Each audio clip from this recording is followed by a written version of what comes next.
It is not yet the new year. We've got to talk about something. This has transformed the beginning portion of 2026 for me.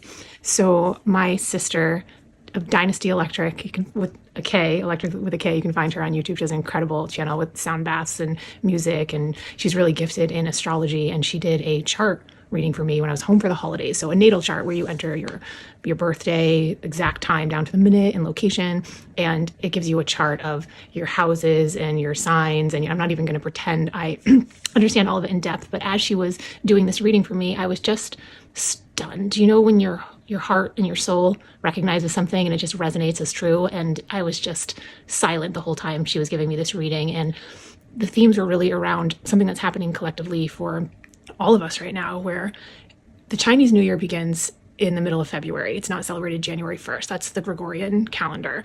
It has to do with the first full moon of the year, if I'm not mistaken.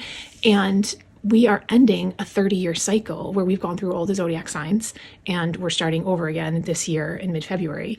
Not only that, we're leaving the Chinese year of the snake and moving into the horse. And the snake is shedding energy. And I don't know if you all have been experiencing this past year as just shedding old versions, old patterns, old items in your wardrobe, identities. And I don't feel like that cycle is over yet. I'm still in that clarity, introspection, pulled back energy right now. And I've been accustomed to in my life, whether I forced it or not, January 1st, feeling this go, go, go energy. I got my vision board. I've got my goals. I'm hitting the gym. Even just saying all this out loud is like, it just feels so off right now. And since I learned this earlier this year, I've been so grateful to have the understanding. So I'm not beating up on myself saying, you're so lazy. Why can't you kick it into gear?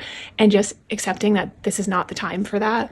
And I keep hearing people talk about it. Now, when people say, oh, everyone's talking about this, the first thing I think is your algorithm is talking about it. So your corner of reality, everyone's talking about this. So you may have heard no one talk about this, but even when I'm like at a coffee shop or I've had a couple of public interactions where this has come up.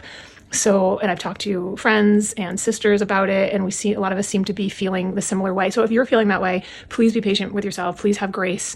It may not be the time for you to launch into something new. This is a time to get clarity, to introspect, to take care of yourself, to reflect on patterns and maybe old wounds and start to heal that stuff. And there's so many ways to do that. This video is not about that. I will say journaling, meditating, the obvious ones, but there's so many paths to that. So let me know if you're experiencing this, if you feel relief hearing this or being reminded of this, that the new year has not started yet.